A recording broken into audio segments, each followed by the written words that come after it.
USA Warrior Stories is a not-for-profit organization designed to record, archive, and share videos of veteran stories, to help veterans make a connection with one another and to help us all better understand their sacrifices for our freedoms.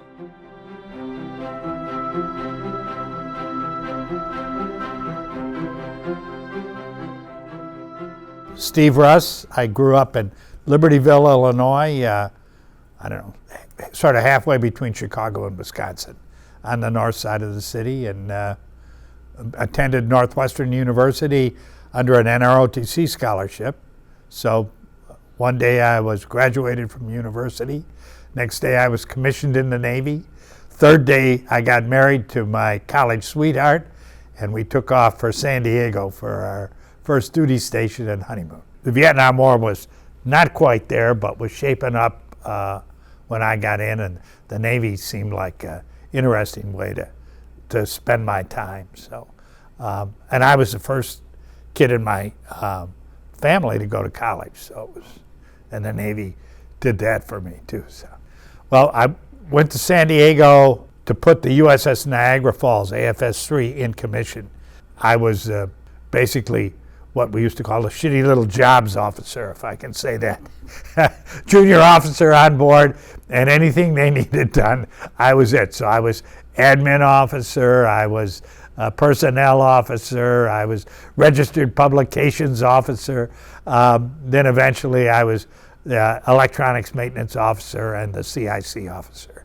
Her responsibility was replenishing all of the ships off of Vietnam, and we carried everything but ammo and fuel. So we had everything from ice cream to electronics and medical supplies. And we would go from Subic Bay in the Philippines around the southern tip of Vietnam to the Vietnamese-Laotian border, come all the way around, replenish every Coast Guard and Navy ship, end up at Yankee Station, replenish the carriers, back to Subic, get another load. About every 3 weeks we'd make this run around Vietnam. And underway replenishments, I was the officer, junior officer of the deck then. So every time we were alongside another ship, I was up. So I learned how to sleep and wake up and fall back to sleep in short order. And we would pull alongside. We'd often have a carrier on one side, a can on the other. We had 2 helos, so they would fly off the helo deck in the back with pallets for other ships. So we could be replenishing 4 ships at the same time. So it was quite an operation. And we were there for the Tet Offensive. And the hospital ships ran out of body bags, so we went over and diverted to deliver more body bags to them. I went from that first ship to the second ship, the USS Kishwaukee, which was a gasoline tanker. This is a cruise book from the USS Kishwaukee.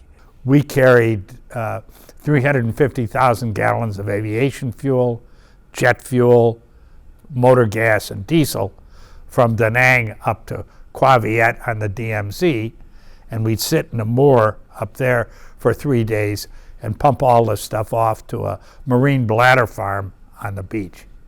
We'd sit in Da Nang Harbor next to a big commercial tanker, load, and then go up to the DMZ. So our biggest concern there was always sappers swimming down from the north and planting a limpet or some other explosive device on the hull. And so we would ring waterline lights all around the boat. There are a lot of sea snakes up there. They'd come up at night, swim in the waterline lights, and we would let the sailors check guns out of the armory, sell them 22 shells, boxes of them for $0.25. And all night they'd sit up there, popping the sea snakes. And that was a good deterrent for the swimmers. And we had deck patrol with sawed-off shotguns, and anything that floated down got our attention. One day we were in Da Nang Harbor. That brings up. And someone had started burning trash in Da Nang Harbor, and some of the embers flew into a fuel and ammo dump and lit off a magnesium flare locker. And after, I don't know, several hours of smoke coming out of this thing, the flares started to go off. And they shot up in the air, and they landed in different spots in the ammo dump. And one of them eventually hit one of these fuel bladders. And it went up like a small atomic bomb.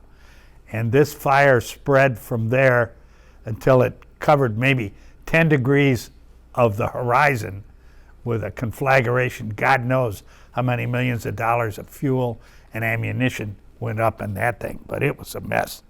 And it took 3 days, I think, before they were able to put the fire out there.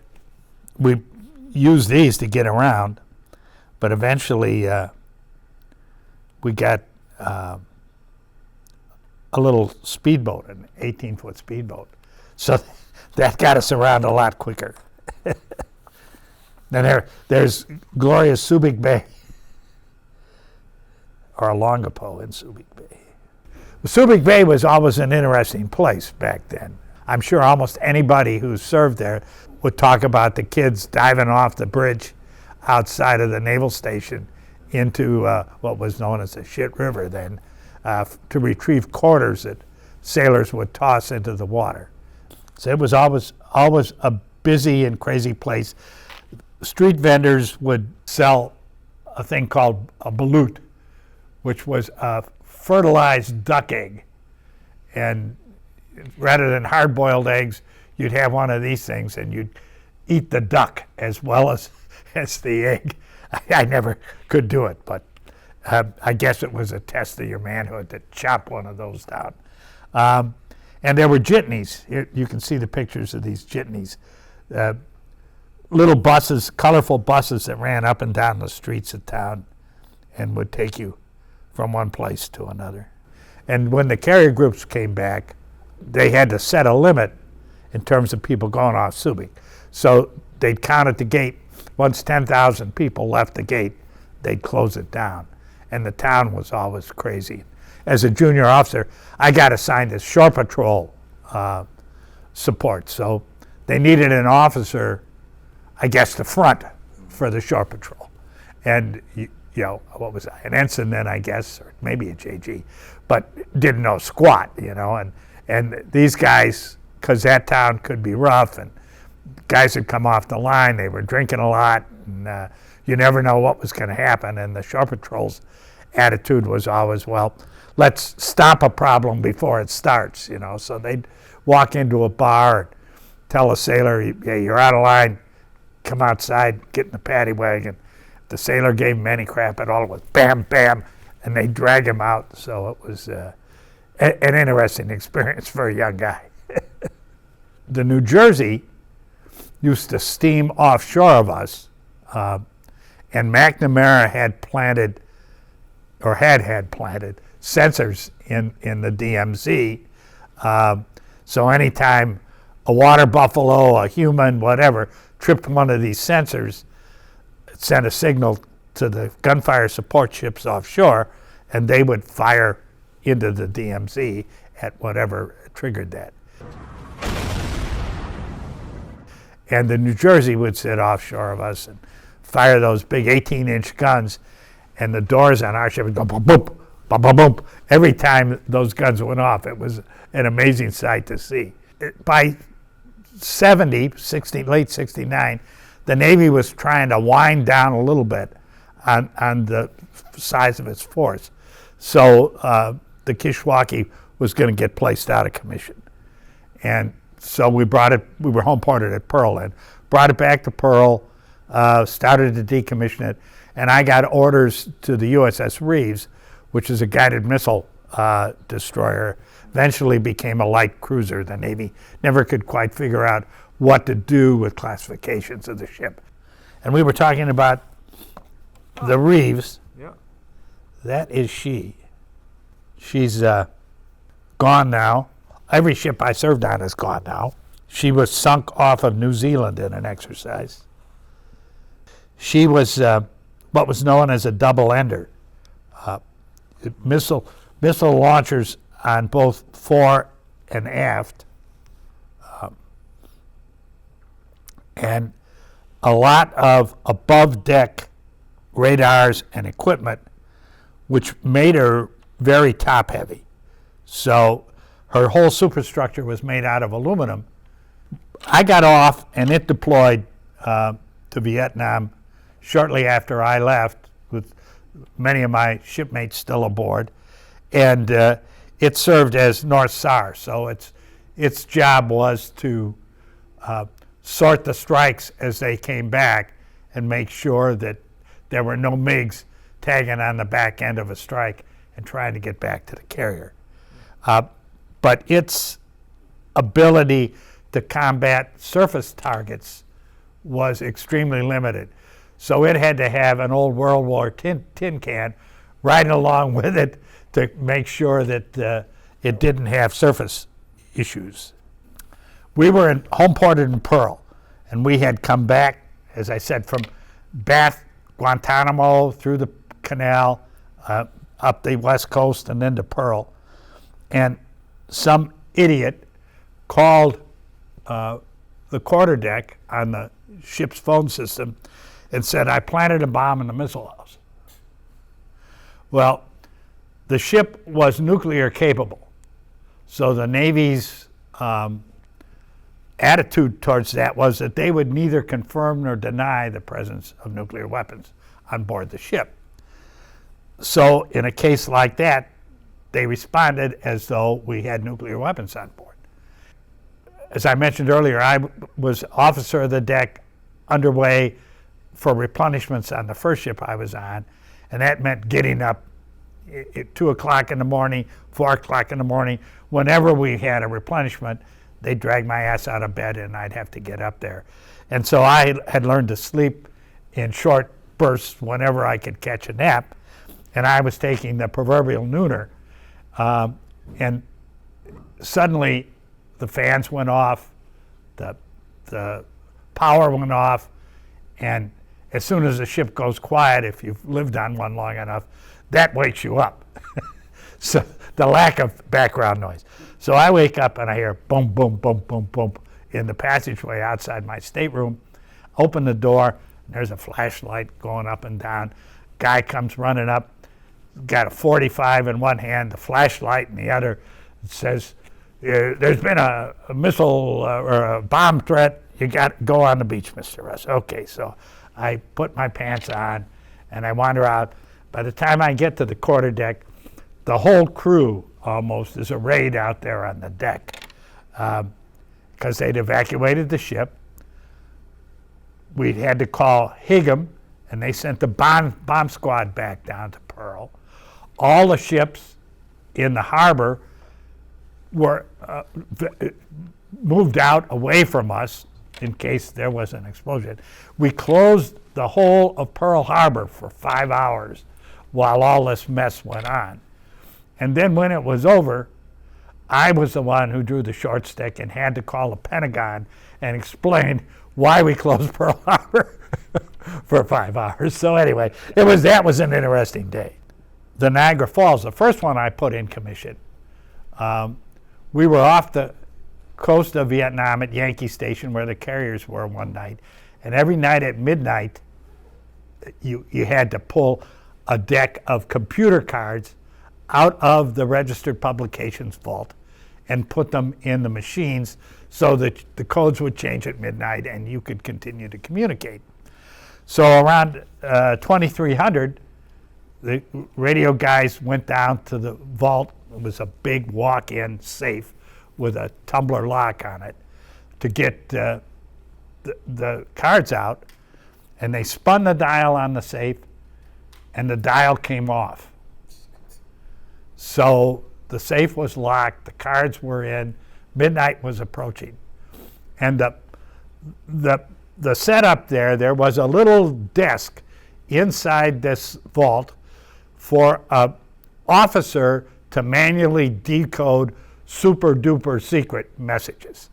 And you had to sit there, little keyboard, and set this all up. Anyway, there was a mail slot in the vault for stuff to be handed in and out to this guy when he's in there. Well, I weighed, as I said, about 130 pounds, and I have a very small head.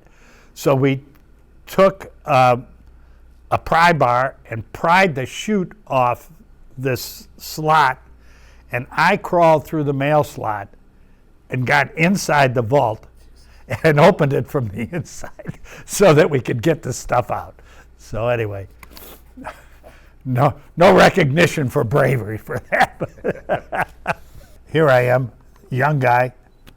I weighed about 130 pounds then. That was 50 pounds ago. Yeah. The officers I served with on the Reeves were an interesting bunch. One of them, let's see if I can find him here, became the head of the mechanical engineering department at Berkeley. There he is. And he and his group were involved in building the frames and structures for space probes. So when they launched Maven to Mars, he invited us to go up to Cape Kennedy and watch the launch, which was fun. So a very accomplished crew that probably would have never been in the service at all had it not been for Vietnam and the draft, I'm sure. So I'm still, frankly, an advocate of the draft. I think it would be good for the service and good for a lot of kids.